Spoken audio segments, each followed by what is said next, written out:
ना plant hormones में आने वाले इम्पॉर्टेंट क्वेश्चंस है। Name the plant hormone which is called stress hormones and why. इसमें आपको बताना है हार्मोन का नाम जो कि स्ट्रेस हार्मोन के नाम से भी जाना जाता है और क्यों। एबिस्कस एसिड, एबिस्कस एसिड आपको मैंने पिछले वीडियो में बताया था कि एबिस्कस एसिड जो है ग्रोथ इनहिबिटर है। तो ये जो है स्ट्रेस हार्मोन्स के नाम से जाना जाता है because it helps plants to survive in harsh environment. ये एक प्लांट को हार्श वेदर में, हार्श इन्वायरमेंट में सर्वाइव करने के लिए प्रमोट करता है। जैसे कि drought and high salt water level होता है जहाँ पर वहाँ पर ये प्लांट को सर्वाइव करने में हेल्प करता है, तो इसलिए इसे स्ट्रेस हार्मोन्स भी कहते हैं। सेकंड क्वेश्चन आपका आ सकता है what are phyto hormones. Phyto hormones क्या हैं? Plant hormones are known as phyto hormone.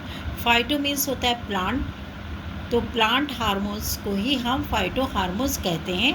They are chemicals, और ये होते क्या है? ये वो केमिकल्स कंपाउंड हैं which control plant growth and development, जो प्लांट की ग्रोथ को और डेवलपमेंट को कंट्रोल करते हैं। रिस्पॉन्स टू स्टिमुलाई, और जो स्टिमुलाई है उसके प्रति वो रिस्पॉन्स भी देते हैं। सेकंड क्वेश्चन आपका आ सकता है why does a plant shoot bend towards light. एक प्लांट शूट जो है वो लाइट की तरफ क्यों बेंड करता है? जैसा कि आपने पढ़ा है कि जो लाइट की तरफ बेंड करने को फोटोट्रॉपिज्म कहते हैं, और इसका रीज़न क्या है? Auxin hormone. In plant auxin hormone is responsible for growth. Plants में ऑक्सिन हार्मोन जो है रिस्पॉन्सिबल होता है फॉर ग्रोथ के लिए। This hormones moves to the shaded side, ये हार्मोन्स जो है मूव करेगा shaded side of the shoot, shoot के शेडेड साइड में, and it stimulated of light, और लाइट के प्रति ये स्टिमुलाई करेगा। साथ में auxin making cells on that side, और ऑक्सिन जो हार्मोन है वह उस साइड में जो है सेल्स को डेवलप करने पड़ेगा, सेल डिवीज़न करेगा, जिसके कारण जो सेल की ग्रोथ है वो लॉन्गर हो जाएगी then those on the left side, जो सेट साइड है उसके अपेक्षा जिधर लाइट होगी उधर स्टेम की ग्रोथ बढ़ेगी।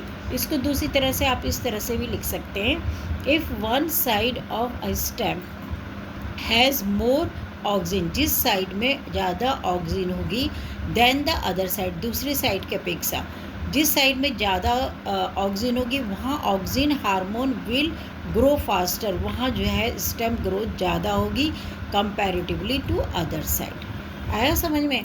इसमें क्या है कि जो ऑक्सिन हार्मोन जहाँ पर ज़्यादा होगा, जिस साइड में ज़्यादा होगा वहाँ ग्रोथ ज़्यादा होगी, और जहाँ कम होगा वहाँ कम होगी। Difference between tropism and nastic movement. अब ये आपका जो ट्रॉपिज्म मूवमेंट है और नास्टिक मूवमेंट है, इनमें डिफरेंस क्या है?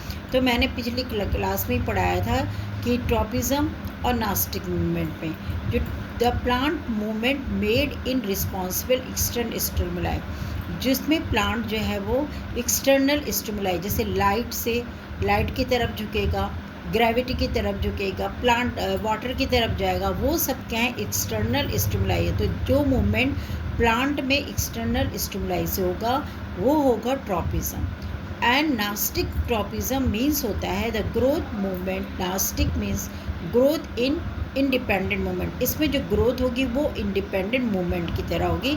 जैसे टच मी नॉट प्लांट, इसका एग्जाम्पल है टच मी नॉट प्लांट। उसमें आपने देखा होगा जो लीफ है उसे टच करते ही वो श्रिंक हो जाती हैं, और जैसे आप दूर करो हाथ तो जो लीफ जो पत्तियाँ होती हैं वो फूल जाती हैं। तो ये सब वाटर डेंसिटी के कारण होता है। तो ये आपके 2-3 क्वेश्चन मैंने इसमें बताए हैं जो इम्पोर्टेंट है, और आगे भी क्वेश्चंस में देती रहूँगी। Thank you.